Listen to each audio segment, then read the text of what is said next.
Priecīgus Ziemassvētkus, or in English, Merry Christmas. I'm in Riga, Latvia, and it's going to be my first Christmas here. And right behind me is a magnificent building. I'm in one of the main landmarks of Riga, and that right there is called the Blackhead. And no, it's not a place to get good skincare treatment. It's actually a very ancient guild. It dates back from 1334. And this was a time when the German landlords pretty much ruled this area. And I'm making this video today because I was inspired or given an idea, let's say, from one of my subscribers, a lady in America who lives in America, who's actually Latvian, by the name of Maruta Kelers. And I was chatting with her on Instagram, and she suggested, why not do a comparison between Latvian Christmas and British Christmas? And I thought, seeming that it's my first Christmas here, that would be a fantastic idea. Now, as I was doing some research for this video, I came across some interesting facts that I thought might interest you.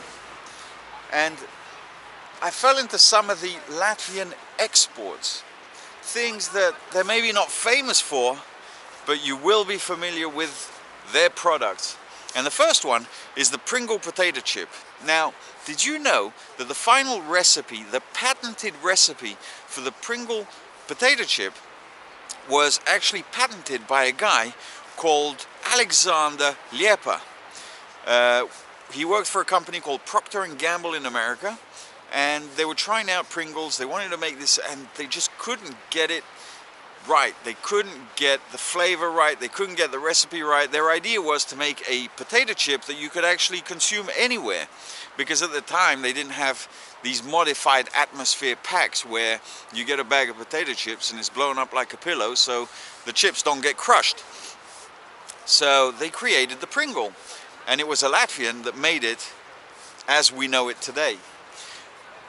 Another interesting fact was a guy by the name of Jakov Youfus. Now, he changed his name when he moved to America to Jacob Davis, and he was a Jewish tailor from Latvia that went out to America and followed the gold rush, and eventually patented the first pair of jeans. Now, he came up with the concept, the idea, you know, the regular jeans we wear today. He came up with the concept, and he started getting fierce competition and needed to take out a patent. But he didn't have the means, so he partnered up with a guy called Levi's. And yes, together they created what is known today as the Levi's jeans. Now, I knew all about Levi's, but I didn't know that the actual design and the first patent was actually a guy that originates from Latvia.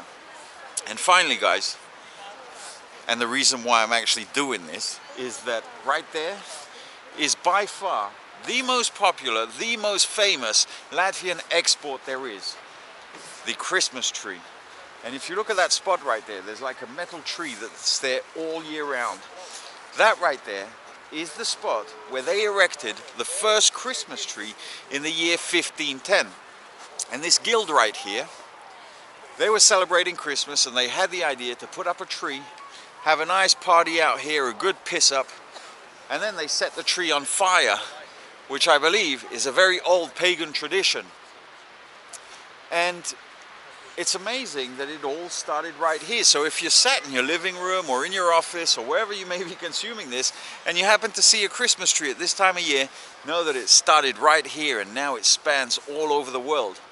And if there are any Estonians watching, apologies, I am going to clarify that although it did start here, the same guild had a brotherhood in Tallinn, which is the next state up. And on the same day, the same year, they celebrated in the exact same manner and also erected a Christmas tree. So it's kind of a dual ownership. But I tell you, it's a magnificent sunny day. I'm looking forward to my first Christmas here, but I want to get indoors and get cracking. So let's go.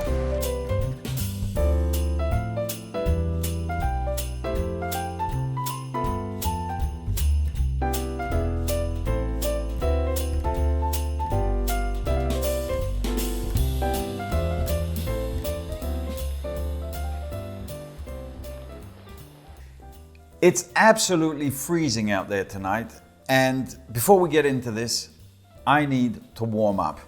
And this is the traditional Latvian drink for Christmas. It's mulled wine. And there are loads of stands, and every bar and place sells mulled wine right now. But I do it with a twist. I found my own thing that I like. And there's this company called Cedo. And they're a juice company actually, and they make these mulled wine flavored juice. So I've warmed some up, and I like to lace it with my own little bit of alcohol, and it's this thing called Riga Balsam. I've spoken to you about it before, and it's a typical Latvian alcohol. It's quite strong. I think it's about what, 43%, 45%.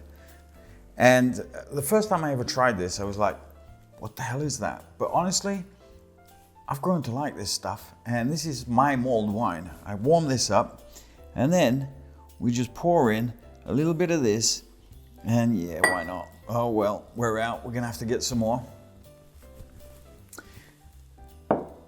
And this, my friends, is the best mulled wine in Latvia. Ah, perfect. So Latvian Christmas, what's it all about? Well, first of all, they don't call it Christmas. It's called winter holidays. And they have some very, very specific traditions that are completely different to ours back home in England or in the States. And I thought while I was here, I would share this with you. And what I've done is this. I'm actually invited to a Christmas party tonight, little town about 100 kilometers or about an hour's drive outside of Riga. And when I said to the host, I said, what would you like me to bring? He said, just bring a basket. So I said, what's a basket? And they said, well, just, bring some food, and then we put it out and everybody enjoys it. So I asked a few friends, what's typical for Latvian Christmas? And there are a few things that unequivocally you will find in every Latvian house tonight. And that's, first of all, a variety of 12 foods. Every table tonight will have 12 foods.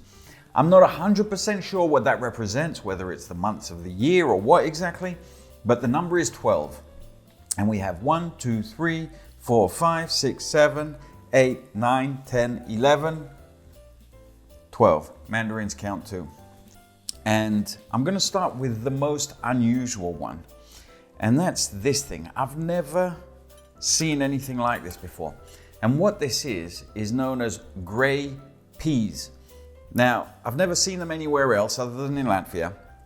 And basically, they're peas, you boil them up, then you fry up some onions and traditionally bacon. I left out the bacon, I used some smoked chicken.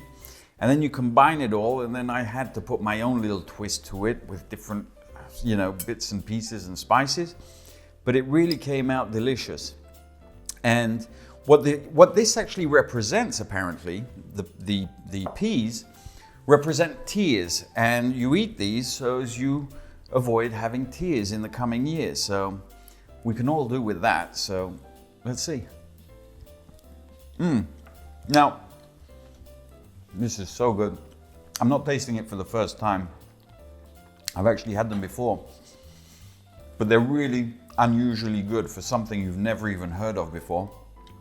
And if you come to Riga or to Latvia, this is not just a Christmas food. You can pretty much get it all year round, and really worth the experience.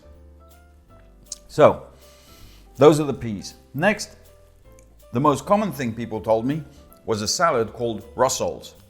Now, I've made my own, and basically what this is diced up vegetables. So you have potatoes, carrots, peas, sausage, so smoked sausage.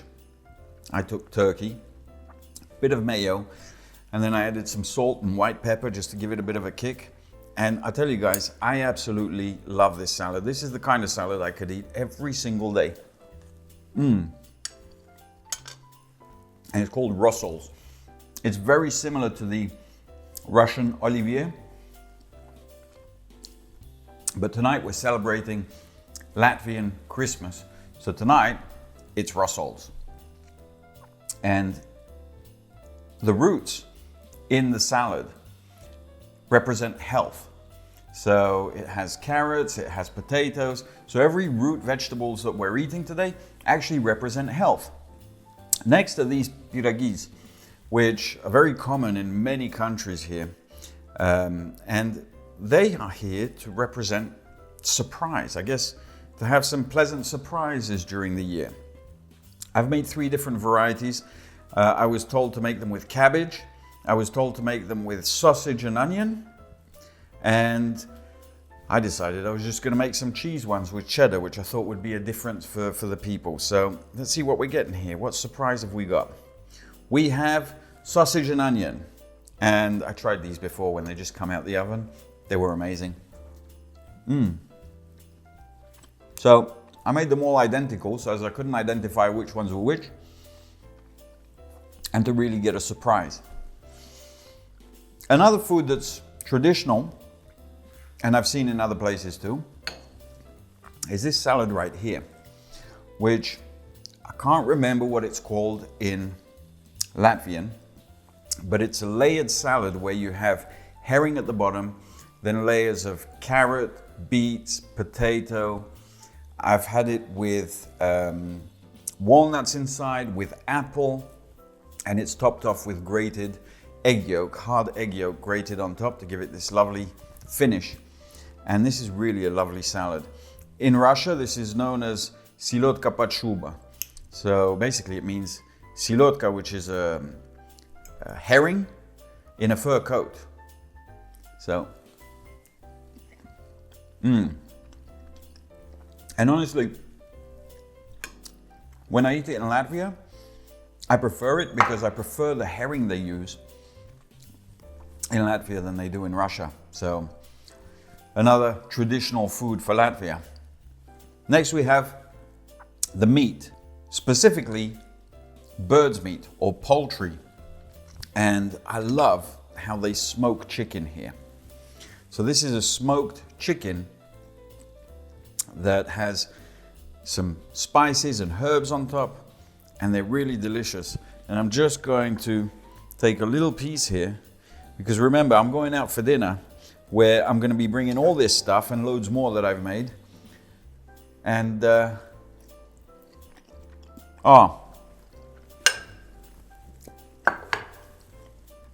is fabulous. And that represents success. So definitely going to be eating that. Next, guys, is this magnificent 2-kilo trout I came across. And it's a fish with scales. And what this traditionally represents is money. Unfortunately, I'm not going to dig into it because I'd like to take it with me and share it with my friends tonight. So I'm not going to dig into the fish, but let me tell you, there are very few things more delicious than a hot smoked trout. So when you come to Riga, head to the market, go to the indoor pavilion where the fish is sold and get yourself some hot smoked trout. It's amazing. Next, we have this cabbage, which is typical in Latvia. This is served as a side dish all year round. It's basically stewed cabbage.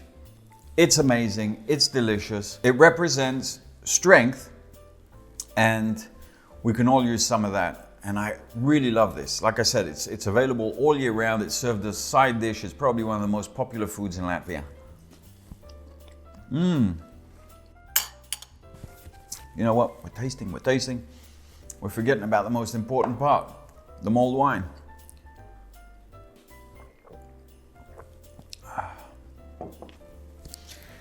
Now, the king of all foods in Latvia are the amazing Latvian potatoes. And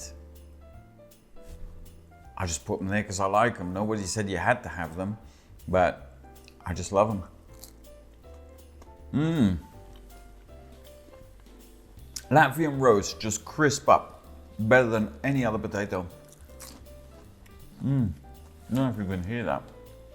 They're just so crunchy.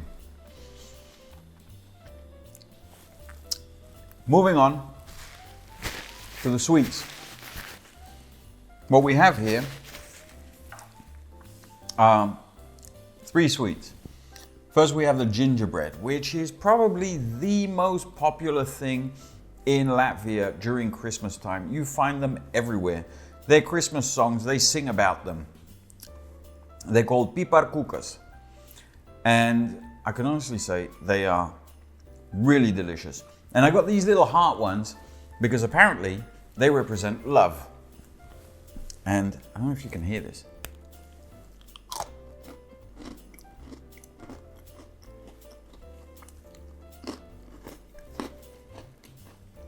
They taste a bit like the Belgian speculoos if you've ever had them. Now this one I'm dying to share with you. Of all the things here tonight, I would say this is the weirdest, but surprisingly, one of the most delicious. And what this is a dessert called bread soup. Now, unfortunately, I forgot to buy some traditional rye bread, but Latvians, please forgive me. I said, well, there's rye bread in this, so maybe it'll do.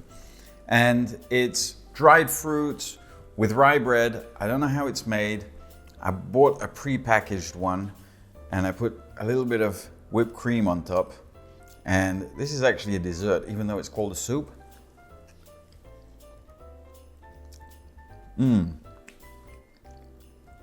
That is so lovely. Oh. Very unusual, but really tasty. And the other traditional food that apparently is always found at Latvian Christmas is a cake called plātsmaize. And basically, it's a pastry with cottage cheese. This particular one has dried fruits in it and very common here. You get it all year round. And I've had it with rhubarb, I've had it with berries, with apple. But surprisingly, I decided to take this one with the dried fruits, and let me tell you, it's the best one I've ever had.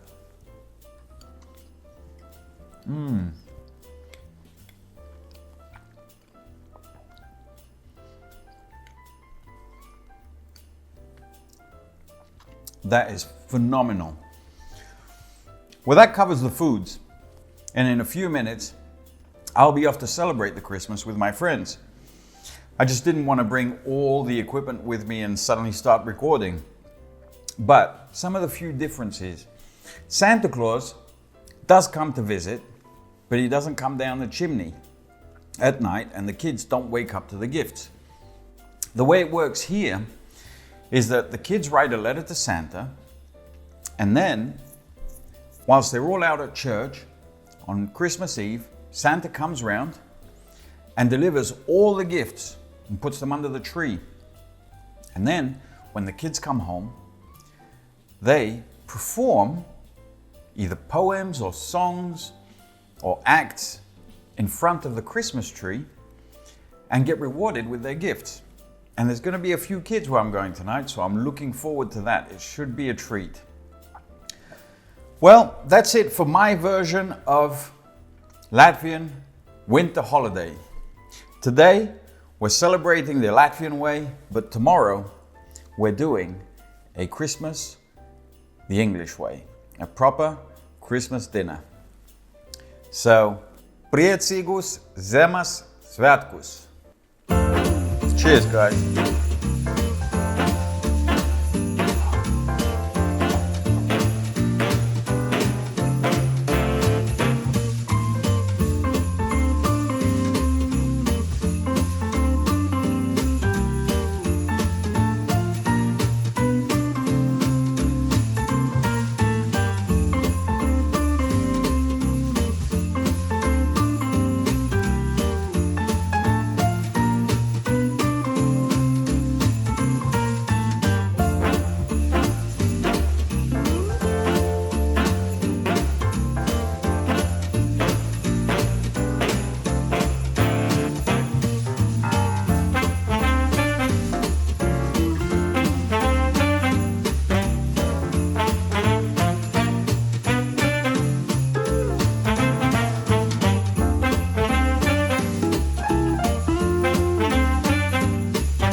Merry Christmas, it's Christmas morning and look what a fabulous white Christmas. As I said, they never dream of it here, it's just a fact.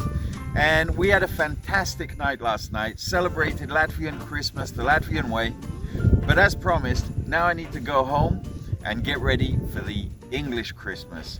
So we've got a lot of cooking ahead of us, so we better get started.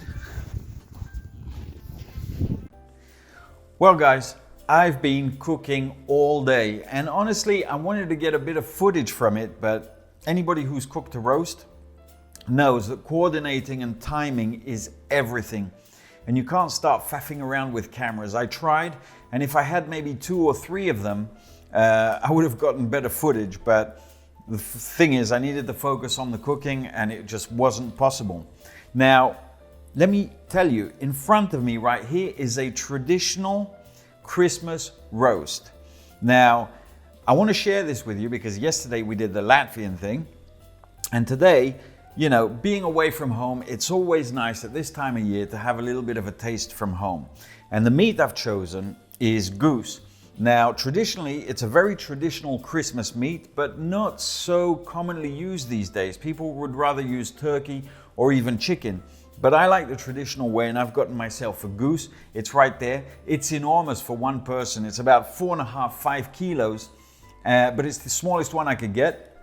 So I think what we're gonna do tomorrow is cut it up into slices, make some lovely Christmas style sandwiches, and find a few hungry people to share with. But going back to the plate, we also have roast potatoes. Now, I've said this before, Latvian potatoes are the best potatoes in the world, full stop, and they make the best crispy roast. And what I did here, while I was cooking the goose, I was actually catching and capturing all the goose fat, which I then used to roast the potatoes, and I tasted one. They're amazing. Brussels sprouts, which is traditional for Christmas as well, and some roasted parsnips, which I personally love. Peas and carrots, which always go well with a roast. And right here, what we have are Yorkshire puddings. Now, it doesn't matter to me whether you're having a Sunday roast or a Christmas roast. A roast just isn't a roast without the Yorkshire pudding. And right here, I've got some nice gravy to go on top of it, a little dollop of cranberry sauce, and some white pepper. For me, that makes it the perfect roast, Christmas roast possible. I've also made some sweets. So I've got a couple of desserts here. Here I have a Banoffee Pie that I made. Now, traditionally, the base is made with digestive cookies. Couldn't find them here, so I've tried something. I've made them with Piparkukas, basically the gingerbreads. I've made the base out of gingerbread. And as I was making it, I just put a little bit of all the ingredients together and gave it a taste. And I tell you, it works. It really, really works. I was super surprised. And there, I have the most traditional thing for Christmas, a massive mince pie. Usually they're nice and small.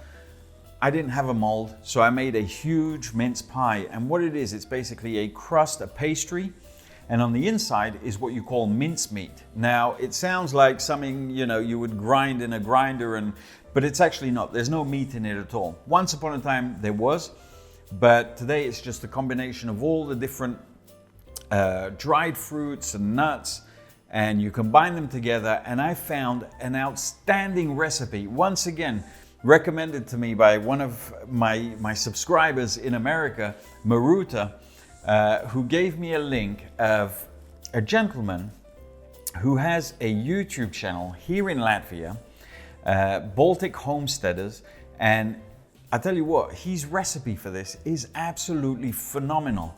And I'm gonna link his channel and this actual recipe in the description below if you're interested in seeing that. But you know what? I'm talking. I didn't eat all day. I specifically left it because you know what Christmas is like. It's overindulgence. I'll eat this, then I'll have a bit of that and a bit of that. And before you know it, I'll be passed out on the sofa. So let's get into this. So as I said, you can't have a roast without a bit of gravy. And look at this beauty. Just a little bit. And for me, white pepper just gives it a bit of a it just really brings out all the flavors, and I just love to sprinkle my white pepper all over the meal. And this is how I like to eat it. Every bite has to be equal. So I'll get my little piece of meat ready. Oh, I don't know if you guys can hear this, but this is crunchy. A little bit of Brussels sprout, a little bit of parsnip, a little bit of Yorkshire pudding, and some carrots. And here's how we do it. We make sure we grab it all together, right there, and our little piece of meat, and make a perfect mouthful.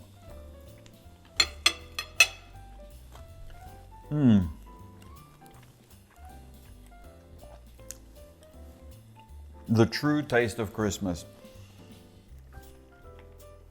I'll tell you what, yesterday was phenomenal. It was an experience and a half. But even though I woke up super early this morning after partying late last night, it was well worth it. I'm going to tuck into this, and then I'll show you the desserts.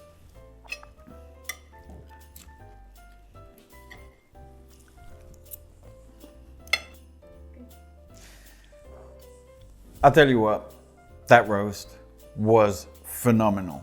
But Christmas is all about overindulging, and normally you'd have so many sweets, maybe another trifle or a Christmas pudding, some Christmas cake.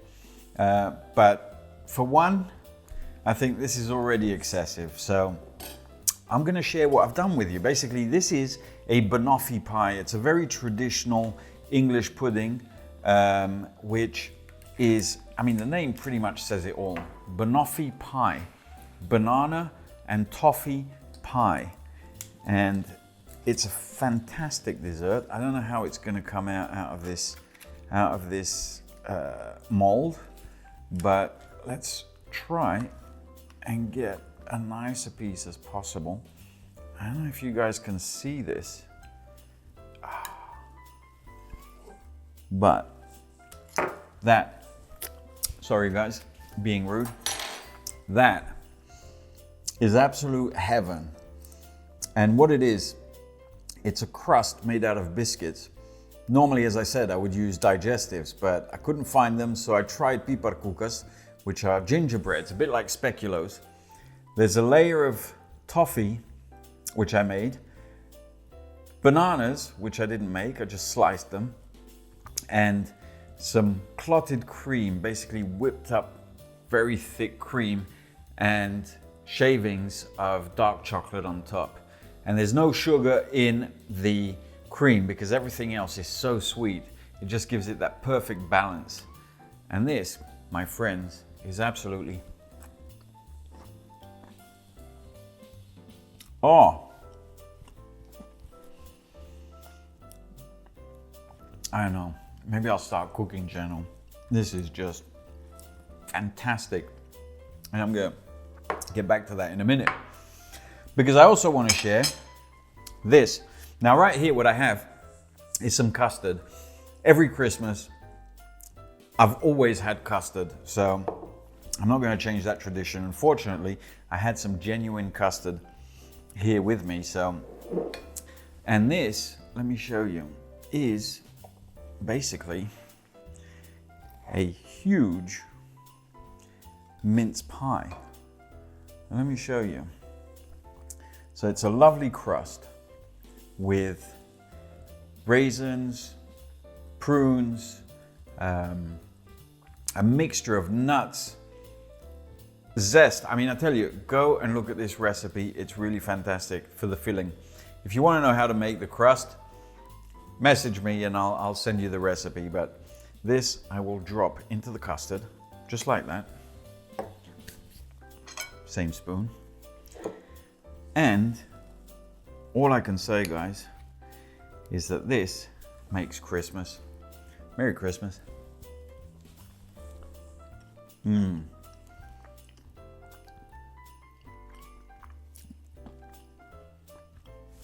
Fantastic. Well, guys, I tell you what, I'm gonna tuck into these two desserts and then head over to the sofa, relax, maybe with some Only Fools and Horses, and have a relaxing afternoon after all this cooking. But I just want to say that one of my favorite parts about traveling is experiencing the diversity in cultures, in foods, and you know, this time of year, there's no better time to do that. And I think that this year I was really fortunate enough to be able to experience a very unique Christmas with a wonderful Latvian family that welcomed me fantastically, and it was really a privilege to be able to do that.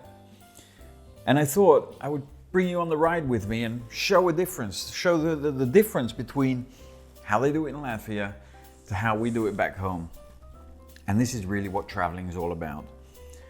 Thank you for watching. Merry Christmas. And remember, enjoy your journey.